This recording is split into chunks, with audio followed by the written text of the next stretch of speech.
안녕하세요. 금요사건 파일 디바제식합니다. 한국의 대표적인 탐사보도 프로그램 SBS 그알. 이게 1992년 3월에 첫 방송을 시작해서 지금까지 수많은 미제 사건과 또 사회 문제들을 다뤄왔죠. 이렇게 오랜 시간 방송을 할 수 있었던 건 시청자들의 제보가 큽니다. 제작진도 누구보다 중요성을 잘 알고 있어요. 그래서 오죽하면 시상식 수상소감에서도 감사 인사 대신에 제보자를 찾는다라고 관심을 촉구할 정도였죠. 그러던 지난 2019년 10월 그알팀에 한 통의 의미심장한 제보가 도착했습니다. 양심 고백을 하고 싶다는 남성인데요. 그는 20년 전 벌어진 한 살인사건에 대해 털어놓았죠. 그냥 혼내주려고 오더를 줬는데 일이 그렇게 됐어요. 라고 시작을 하는데 그는 스스로를 살인교사범이라고 고백하고 있습니다. 제보자의 정체는 당시 캄보디아에 머물고 있던 53세의 남성 김씨. 그가 자백한 사건은 당시 미제로 남아있던 제주 변호사 살인사건이었습니다. 전말을 좀 말씀드리면 20년 전인 1999년 11월 5일 아침 제주시 삼도이동 제주우체국 물류센터 앞에 주차된 소나타 승용차 안에서 한 남성이 숨진 채 발견됩니다. 차량 내부와 또 도로에서 상당히 많은 혈흔이 발견됐어요. 그만큼 시신의 상태는 참혹했죠. 부검을 해보니까 팔과 가슴 등 총 6군데 예리한 흉기로 찔린 흔적이 남아 있습니다. 직접적인 사인은 심장 관통에 의한 과다출혈. 부검을 해보니까 흉골을 관통한 흉기가 심장을 찔렀더라고요. 여기서 이 흉골이라는 건 가슴뼈를 뜻합니다. 그러니까 범인이 뼈도 뚫을 만큼 아주 날카로운 도구를 사용했다는 게 알려지죠. 근데 문제는 정확히 어떤 도구를 사용했는지는 도무지 특정되지 않았습니다. 결코 일반적인 칼로는 이렇게 깊은 상처를 낼 수 없다고 해요. 현장에는 흉기는 물론이고 범인에 대한 그 어떤 흔적도 남아있지 않았거든요. 다만 경찰은 이게 잔혹한 공격이었으니 뭔가 원한에 의한 살인이 있었을 거다라고 추정만 할 뿐이었습니다. 신원을 파악해보니 피해자는 44살의 이승용 씨. 사법연수원 14기 출신으로 검사 생활을 거쳐서 그 당시에 고향인 제주도에 와서 변호사로 활동하던 중입니다. 여러분 아시다시피 변호사라는 직업은 재판 결과에 따라 희비가 엇갈리죠. 그렇기 때문에 의뢰인들 중에서 누군가 그에게 원한을 품었을지도 모릅니다. 그래서 경찰도 이걸 바탕으로 주변 인물을 조사했어요. 근데 딱히 용의자가 나오지 않죠. 심지어 이 씨에 대해 조사를 하면 할수록 오히려 미담만 줄줄이 등장하더라고요. 검사 시절에 생활고로 잡혀온 피고인을 조사하면서 함께 울어줬고 또 변호사가 된 후에 억울한 사람을 위해서 무료 상담을 하던 그런 일화들까지 사람들이 다들 입을 모아서 이 변호사가 불의를 보면 참지 못하고 약자의 편에 섰다고 말합니다. 아니 그런 그가 도대체 왜 살인사건의 피해자가 된 걸까요? 그의 갑작스러운 사망을 두고 제주 도내에서는 온갖 소문이 들끓었습니다. 일각에서는 이변이 청부살인을 당했다라는 말도 나왔어요. 그가 숨지기 1년 전인 1998년 제주도지사 선거가 있었는데 어떤 후보의 비리를 폭로하고자 했다는 거죠. 당시 경찰도 전담 수사팀을 꾸려서 수사에 나섰고 현상금 1,000만 원을 걸면서 모든 것에 강한 의지를 보였지만 끝내 범인을 잡지 못했고요. 수사팀은 해체, 사건은 미제로 남고 말았죠. 그로부터 어느덧 15년이 흘러서 2014년 11월입니다. 15년 이 사건의 공소시효가 만료되면서 영구 미제로 남게 되죠. 그러다가 딱 2016년에 숨진 이승용 씨의 아들이 그알 제작진에게 이 사건 취재를 요청한 일도 있었습니다. 근데 당시에는 자료가 워낙 부족해서 취재가 중단됐고요. 자, 다시 현재로 돌아와서 2019년에 제발로 나타난 결정적 제보자. 심지어 목격자도 아니라 살인교사범이다 라고 자청하는 사람이 나타난 겁니다. 그알 팀 입장에서는 엄청난 수확이죠. 그래서 사건을 담당한 SBS 이동원 PD가 즉각 캄보디아로 날아갑니다. 거기서 제보자를 만나 심층 인터뷰를 진행했습니다. 김 씨. 그는 과거 자신이 제주도에 있는 유탁파 조직폭력배의 행동대장이었다고 소개했습니다. 그러던 1999년 8월 9월 때쯤 당시 두목이었던 백 씨로부터 저 이 변호사를 좀 손을 봐라 라는 지시를 받았대요. 근데 그게 살인까지 의미하는 건 아니었고 그저 혼 좀 내주라는 뜻이었다고 합니다. 이에 김 씨는 말단 조직원, 일명 갈매기라는 인물과 함께 범행을 모의하기 시작했죠.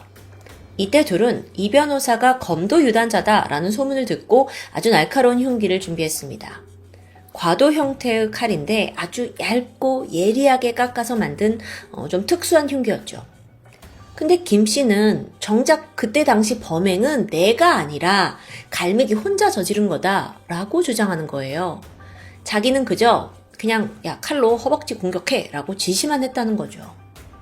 근데 사건 다음날 갈매기로부터 형님 일이 잘못됐습니다 라고 연락이 왔어요. 자초지종을 들어보니까 사건 당일 새벽 3시쯤이었는데 이 갈매기란 사람이 술집에서 나오던 이변을 미행합니다. 그리고 으슥한 도로변에 가서 그를 공격했죠. 근데 이 변호사가 생각보다 강하게 저항하는 거예요. 그래서 갈매기란 사람이 한두 번 공격해서는 부족하다고 느꼈죠. 그래서 자기도 모르게 이 변호사의 상체를 마구 찌르게 됩니다. 근데 정신을 차려보니 어느덧 그가 숨이 끊어지고 말았다는 이야기. 김 씨에 따르면 이 사건이 커지니까 갈매기는 잠적을 했고 이후 죄책감에 시달리다가 결국 스스로 목숨을 끊었다는데요. 또 그 시기가 공소시효 만료 딱 2달 전이었습니다. 자, 여기까지가 지금 제보를 하고 있는 그 캄보디아 김 씨의 주장입니다. 흉기를 휘두른 건 갈매기고 그는 죽었다. 자, 그럼 도대체 왜 이제 와서 진실을 밝히기로 한 걸까요?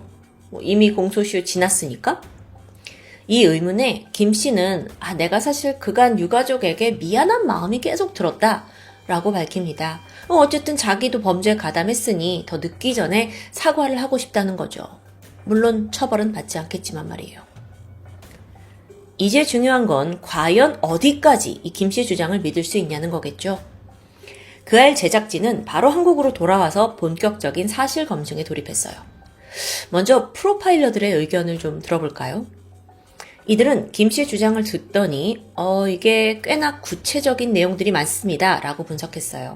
그러니까 상상만으로 아니면 들어서만으로 꾸며낼 수 없을 만큼 아주 자세한 이야기들을 했거든요. 특히나 진술 중 가장 구체적이었던 건 바로 살해 흉기입니다. 그림까지 그려가면서 아주 자세하게 설명을 해줬거든요. 그래서 제작진이 그 그림을 토대로 똑같은 모양과 크기의 칼을 특수 제작합니다. 그래서 이걸로 인간의 신체와 비슷한 강도의 물체에 찔러봤더니 정확히 한 번만에 흉고를 꿰뚫을 수 있는 게 드러났죠. 이 흉기가 맞구나. 어느 정도 신빙성이 확인됩니다.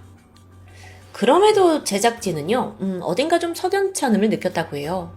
그도 그럴 게, 이 김씨란 사람이 갈매기가 이렇게 찔렀고 저렇게 찔렀고 갈매기가 한 일에 대해서는 자세히 진술을 했는데, 정작 그 시간에 자기는 무엇을 했는지 좀 어물쩍 넘어갔기 때문이에요. 이후 제작진은 그에게 범죄를 사주했다는 그 조직폭력배의 유탁파 두목을 찾아 나섰습니다. 그랬더니 두목 백 씨는 이미 2008년 사망을 해서 사실관계 확인하는 건 불가능했어요. 그래도 대신 유탁파의 현재 두목을 만나게 되죠. 덕분에 여기서 추가로 알게 된 새로운 정보가 있습니다. 자, 김 씨가 과거 두목에게 사주를 받았다는 그 시기요. 그 시기에 두목은 교도소에 수감된 상태더라고요. 어라? 김 씨가 분명 두목과 식당에서 만나서 사주를 받았다라고 진술했는데 이게 말이 안 되는 거예요. 그러고 보니 살인을 저지른 갈매기라는 인물도 이상한 점이 많습니다. 실존 인물인 건 맞아요. 근데 죄책감 때문에 시달리다가 이랬다 하는데 사실은 금전적인 문제로 극단적인 선택을 한 게 확인됩니다. 물론 살인에 대해 죄책감을 느꼈을 수는 있죠. 근데 하필 공소시효를 코앞에 남겨두고 그러니까 2달만 지나면 자기 죄가 없어지는데 목숨을 끊었다? 이게 어딘가 또 앞뒤가 맞지 않아요. 여기에 더해 제보자 김 씨가 과거 조직에서 마약과 도박 문제로 추방된 사실까지 드러납니다. 결국 제작진은 이 김 씨에 대해서 의문을 품을 수밖에 없어요. 그리고 그때 방송 역시 그 사람을 의심하는 방향으로 제작돼서 방영이 됐죠. 한편 제주경찰청 미제사건 전담팀은 그 제작진으로부터 제보자 정보 받았고요. 2020년 6월 말에 이승용 변호사 살인사건에 대한 재수사를 시작합니다. 경찰은 수개월간 옛 수사 기록과 추가 증언을 확보하는 데 주력했어요. 물론 공소시효가 이미 만료가 된 사건이긴 했지만 그래도 사건의 진실을 밝혀야 된다는 일념이 남아 있었죠. 그런데 경찰이 사건을 다시 검토하던 중 한 가지 사실이 눈에 띕니다. 이 김 씨라는 사람이 유독 해외에 체류한 기간이 길더라고요. 근데 국내 형사소송법에는 국외도피 범죄자에 대해서는 해외에 체류한 기간만큼 공소시효를 정지한다는 조항이 있어요. 빙고! 이거예요. 경찰은 즉시 김 씨가 해외에 얼마 동안 체류했는지 그 기간들을 하나하나 더해갔죠. 자, 이 사건의 공소시효는 당초 2014년 11월 5일이었습니다. 하지만 김 씨가 1년 이상 해외에 체류했던 게 확인되면서 2015년 12월 이후로 늘어나요. 그런데 이 공소시효, 지금 2015년 12월 그 공소시효를 기준으로 5개월 전인 2015년 7월에 우리나라에서 살인 공소시효를 폐지하는 태완이법이 통과됐죠. 이 말인 즉슨 이 이승용 변호사 살인 사건도 이걸 적용받을 수 있어서 공소시효가 폐지된다는 말입니다. 경찰은 즉각 김 씨를 살인 교사 혐의로 입건했어요. 이제 처벌이 가능해진 거죠. 2021년 8월 경찰은 캄보디아 현지에서 김 씨를 검거한 뒤 국내로 압송했습니다. 자, 이제 그가 어떻게 나올까요? 공소시효 지나서 맘 놓고 있다가 잡힌 상황이잖아요. 경찰 조사에 들어가서 김 씨는 자신이 했던 인터뷰 전체를 부정합니다. 방송에서 내가 한 말은 다 지어낸 소설이래요. 그리고 사실 내가 리플리 증후군을 앓고 있어서 그런 말을 한 거다. 그건 다 거짓이다. 라는 거예요. 제보할 때만 해도 안심했던 거죠. 그리고 사건 내막을 좀 술술 말한 게 아닌가 싶은데 결국 김 씨는 법정에 서게 됩니다. 기소 내용은 이승용 씨 살인의 공범 그리고 그알 제작진 협박 혐의였어요. 이 협박 혐의도 참 찌질한데 자기한테 딱 방송을 보고 보니까 자기한테 너무 불리한 내용이 나간 거예요. 그러니까 제작진한테 전화를 걸어서 막 협박을 한 거죠. 그때 뭐라고 했냐면 너 내가 곧 한국 간다. 네가 나를 2번 죽였으니까 내가 반은 갚아준다. 뭐 이런 내용이었습니다. 2022년 2월 1심이 진행되는데 김 씨에게는 협박 혐의가 인정돼서 1년 6개월이라는 징역이 선고돼요. 자, 이건 협박 혐의입니다. 하지만 정작 살인에 대해서는 안타깝게도 무죄. 자, 재판부는 김 씨가 유력 용의자인 건 인정했어요. 하지만 이걸 입증할 만한 증거가 부족하다고 판단한 겁니다. 그러니까 범인이 자백한 것만으로는 안 된다는 거죠. 검찰은 바로 항소했습니다. 그리고 항소심은 1심 판결을 뒤엎었죠. 그에게 살인 혐의로 징역 12년이 선고됩니다. 물론 직접 피해자를 죽였다는 증거는 나오지 않았지만 적어도 가담했다는 건 인정했거든요. 김 씨가 인터뷰에서 경찰도 몰랐던 막 여러 사건의 정황들을 아주 구체적으로 진술을 했는데요. 이게 정황 증거로 인정된 거죠. 또한 재판부는 그가 분명 이 피해자가 사망할 수 있다는 걸 인지하지 않았냐라고 봤어요. 그렇기 때문에 살인죄의 공동 책임을 면할 수 없다는 판결이었죠. 그런데 항소심 선고 바로 다음 날 김 씨는 대법원에 상고합니다. 그리고 또 결과가 뒤집혀요.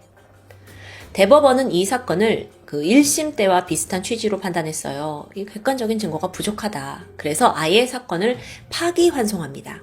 파기환송이라는 건 아예 다시 처음부터 증거 수집해서 사건을 재검토하라는 거죠.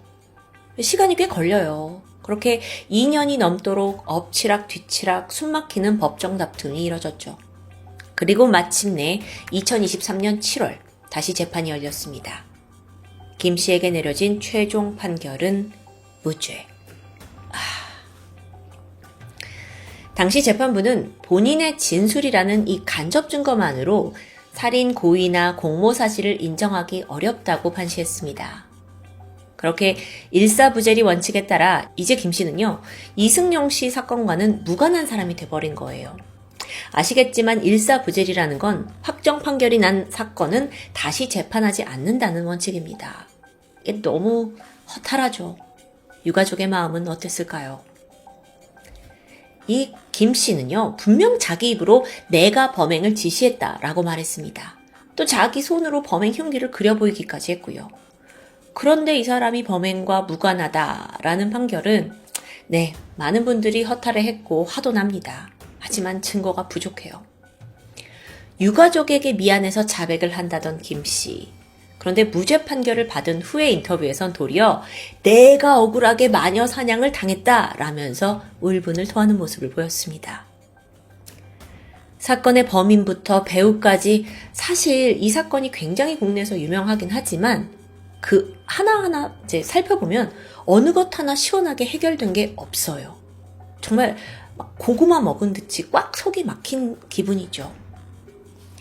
미제 사건의 가장 결정적인 역할을 하는 제보 덕분에 숨겨진 진실이 드러나기도 하고 잊혀졌던 과거가 떠오르기도 합니다. 과연 김 씨의 제보는 이 사건에서 어떤 열쇠를 쥐고 있는 걸까요? 지금까지 금요사 사건 파일 디바 제시카였습니다.